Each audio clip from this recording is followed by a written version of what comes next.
Hello friend, मैं आपका स्वागत करता हूं मेरा यूट्यूब चैनल डीडी क्रिएशन पर। फ्रेंड, आज के टॉपिक में हम बात करेंगे मनुस्मृति के बारे में, जहां पर एक सवाल का जवाब जानने की कोशिश करेंगे। वो है, क्या मनुस्मृति में बाकी स्त्री के चरित्र पर आघात किया गया था? उसके ऊपर आज हम चर्चा करेंगे और उसके सच तक पहुंचेंगे कि वाकई में मनुस्मृति में इसके बारे में कुछ लिखा गया था कि नहीं। तो चलिए फ्रेंड, आज का वीडियो शुरू करते हैं।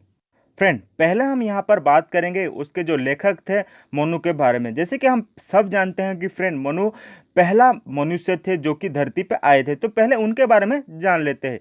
हिंदू धर्म शास्त्रों के अनुसार दुनिया में आने वाला सबसे पहला मनुष्य मनु था। ये मनुष्य सृष्टि निर्माता ब्रह्मा जी के मनस संकल्प से उत्पन्न हुआ था। इसी मनु ने मनुष्यों की सामाजिक धार्मिक विधि संहिता की रचना की, जिसे मनुस्मृति नाम से जाना जाता है। अभी फ्रेंड, दूसरा चीज जो है, मनुस्मृति को एक महत्वपूर्ण ग्रंथ क्यों माना जाता है उसको पहले देख लेते हैं।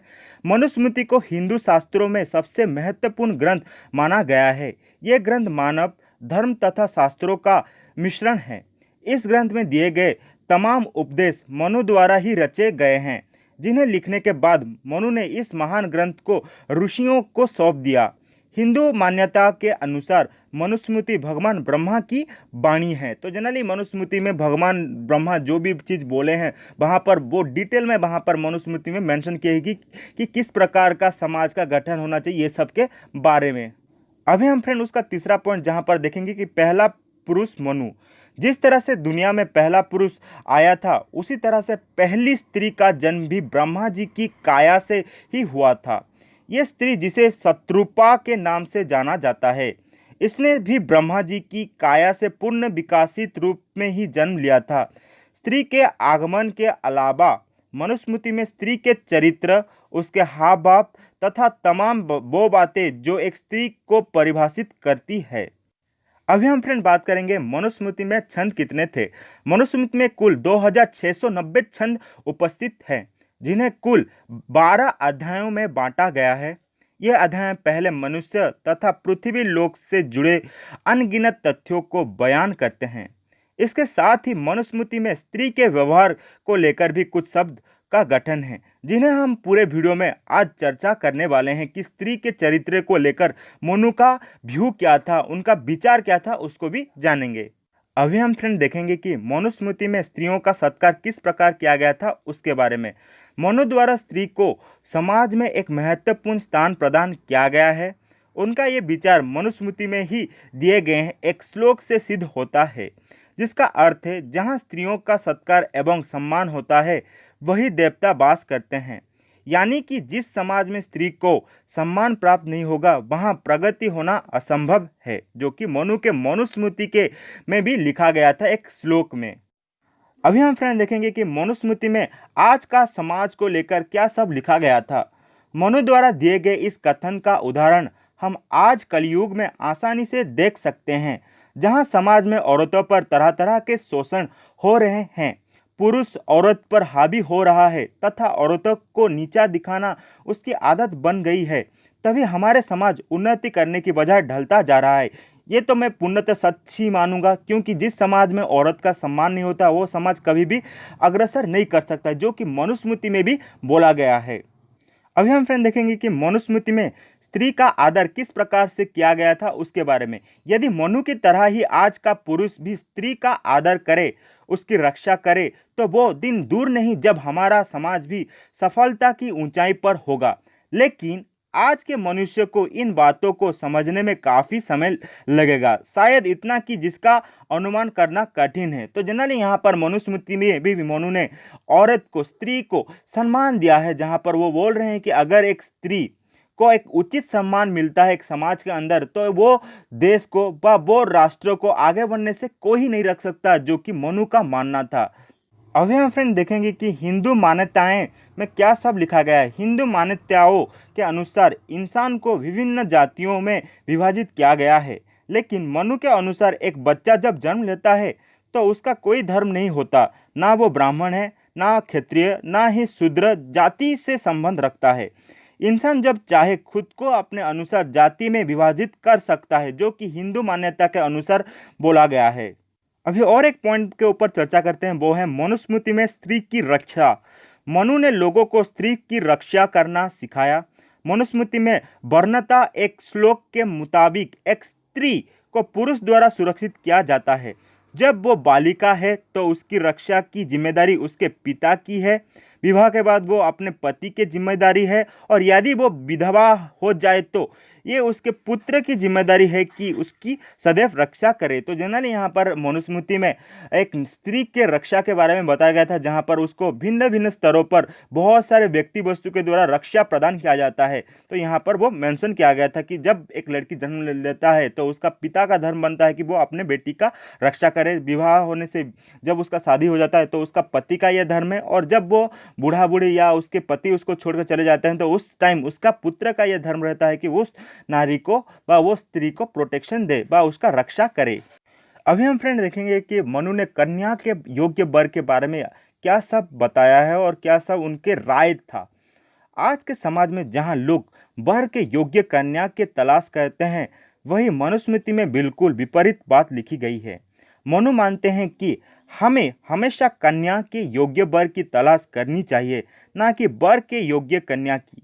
मनु द्वारा स्त्री शिक्षा को भी एक बड़ा महत्व दिया गया है, जो आज के समाज को समझने की जरूरत है। तो जनरली यहाँ पर बहुत सारे चीज़ जहाँ पर मनुस्मृति में मनु के द्वारा बेसिकली बताया गया है, जहाँ पर हम देख रहे हैं कि एक वोमेन को एक सोसाइटी के अंदर कितने सारे फ्री मैनर में बहुत सारे अपॉर्चुनिटी दिया गया है, जो कि आज के सोसाइटी में हमें बहुत ही रियली देखने को मिलता है। जहाँ पर मनु ने लड़की लोगों के पढ़ाई के बारे में बताया है, उनके लिए उनका खुद का वर चुनने का अधिकार के बारे में बताया है, जो कि आज के समाज के लिए एक बहुत ही बड़ा सीख होगा।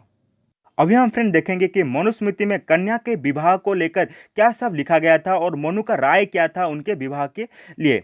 विवाह के संदर्भ में स्त्रियों के लिए मनु की जो सोच है उसमें एक और आश्चर्यजनक बात भी शामिल है।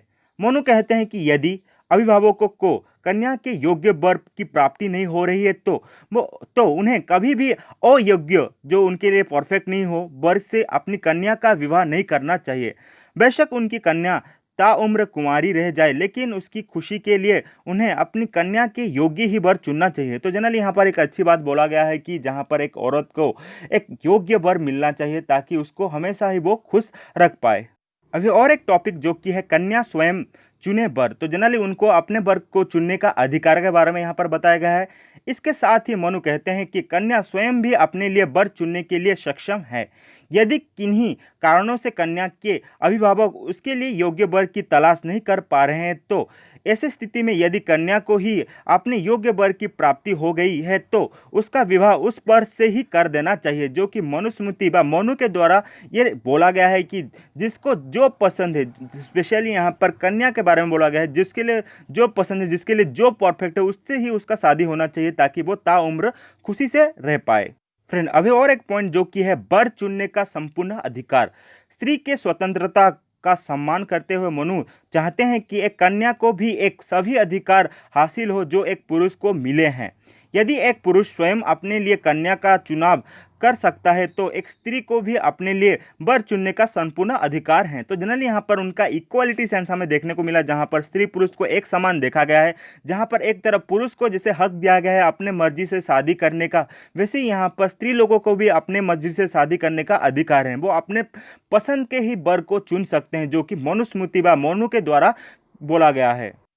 अभी हम फ्रेंड बात करेंगे कि एक औरत, एक स्त्री किस प्रकार से समाज को बांध कर रखती है। मनु बताते हैं कि एक स्त्री ही पूरे समाज को बांध कर रखती है। उसमें इतनी ताकत है कि वो अपने परिवार को एक नई दिशा प्रदान कर सकती है। लेकिन इसके साथ ही मनु ये भी बताते हैं कि यदि एक स्त्री को ज़रूरत से ज़्यादा स्वतंत्र प्रदान कर दिया गया तो वो उसका गलत इस्तेमाल भी कर सकती है। तो जनरली यहाँ पर उनका मानना था कि एक स्त्री को फ्रीडम देना चाहिए, मगर अत्यधिक स्वतंत्रता नहीं देना चाहिए ताकि उसका वो दुरुपयोग करे। अभी हम फ्रेंड इस पॉइंट पर देखेंगे कि मनुस्मृति में स्त्री का चरित्र को लेकर क्या सब लिखा गया है उसके बारे में। इस श्लोक में मनु स्त्री के चरित्र पर कोई अंकुश नहीं लगाना चाहते हैं, बल्कि स्त्री को मर्यादाओं का पालन करने का भी संदेश देते हैं। एक मर्यादा में बंधी स्त्री वास्तव में स्वतंत्रता का तभी पूर्ण आनंद ले सकती है जब तक वो स्वतंत्रता के मूल अर्थ को समझ पाती है। तो जनरली यहाँ पर एक अच्छी पॉइंट लिखा गया है कि एक स्त्री को हमेशा एक मर्यादा में रहना चाहिए, जहाँ पर एक मर्यादा के अंतर्गत वो अपने स्वतंत्रता का मूल अर्थ वो समझ पाएगा। तो जिससे क्या होगा कि एक समाज का उद्धार व एक कल्याण करने में उसका एक बहुत बड़ा योगदान मिल पाएगा। अभी हम फ्रेंड देखेंगे कि मनुस्मृति में स्त्रियों को लेकर क्या सब लिखा गया है। मनुस्मृति में स्त्री के अधिकारों पर खास प्रकाश डाला गया है। मनु मानते हैं कि एक पुरुष, चाहे पति हो या पिता, उसे अपनी पत्नी तथा पुत्री के अधिकारों का पूरा ध्यान रखना चाहिए। एक स्त्री ही घर की लक्ष्मी मानी जाती है। यदि पुरुष उसकी जरूरतों को पूर्ण नहीं करेगा तो वो घर में आने वाले लक्ष्मी को वापस लौटा रहा है। तो जनरली यहाँ पर एक चीज़ बहुत ही महत्वपूर्ण बात बोला गया है जो कि स्त्री के अधिकारों के बारे में। तो जनरली यहाँ पर एक चीज़ मुझे बहुत ही अच्छा लगा, जहाँ पर एक नारी के अधिकार के बारे में, एक औरत के अधिकार के बारे में यहाँ पर बहुत अच्छे से दर्शाया गया है कि उसका अधिकारों को प्रोटेक्शन करना एक पिता, एक भाई या घर के जितने भी सारे पुरुष वर्ग हैं उनका मूल उद्देश्य होना चाहिए, ताकि हमारा समाज में एक स्थिरता बना रहे, जहाँ पर औरत को एक उचित सम्मान मिले। एक औरत का एक घर का लक्ष्मी की तरह माना जाना चाहिए। अगर घर का लक्ष्मी ही नाखुश रहेगा तो घर में कैसे लक्ष्मी का प्राप्ति होगा। तो जनरली यहाँ पर हमें उनका अधिकार, उनके जो भी चीज़ हैं उनको हमें वो देना चाहिए, ताकि वो भी एक अच्छे रूप से अपने आप को विकासित कर सकें। अभी हम फ्रेंड बात करेंगे कि पत्नी की जरूरत। तो जनरली यहाँ पर मनु का मानना ये था कि मनु यहाँ पर ये बताने की चेष्टा कर रहे हैं कि यदि किसी कारणवश एक पति अपनी पत्नी से दूर चला जाए तो उसे अपनी पत्नी की ज़रूरतों को पूरा करना होगा। यह अनिवार्य है कि वो अपनी पत्नी को वो सभी साधन प्रदान करे जिससे वो अपना घर चला सके। उसे अपनी पत्नी को आर्थिक संदर्भ में मदद करनी होगी ताकि वो सुखी से रह पाए और अपना धर्म निभा पाए। जहाँ पर एक पति को अपनी पत्नी का ख्याल रखना चाहिए ताकि वो सब ज़रूरतें उसको वो प्रदान कर पाए, ताकि वो एक खुशहाल ज़िंदगी अपने तरह से जी सके। अभी हम फ्रेंड और एक टॉपिक के ऊपर बात करते हैं जो कि है स्त्री की प्रसन्नता के बारे में व उसके खुशी के बारे में। अधिकारों के साथ ही मनु ये मानते हैं कि स्त्री की प्रसन्नता सबसे जरूरी वस्तु है। यदि एक स्त्री किसी पुरुष से संबंधित है तो उस पुरुष को उसकी हर खुशी का ख्याल रखना होता है। जिस तरह से मनु कहते हैं कि एक स्त्री का सम्मान ही समस्त सृष्टि के लिए भलाई का साधन बनता है, उसी प्रकार से उसकी खुशी भी समाज के लिए अत्यंत आवश्यक है। तो जनरली यहाँ पर वो स्त्री के प्रसन्नता के बारे में बता रहे हैं, जहाँ पर एक पुरुष का ये धर्म बनता है कि वो अपने पत्नी व अपनी स्त्री को हमेशा खुशी दे, ताकि वो अगर खुशी रहेगा तभी जाकर हमारा समाज का कल्याण हो सकता है। अभी हम बात करेंगे फ्रेंड मनुस्मृति में वर्णित बातें। ये सभी मनुस्मृति में वर्णित कुछ चुनिंदा बातें हैं जो समाज में एक स्त्री की छवि दिखाती है।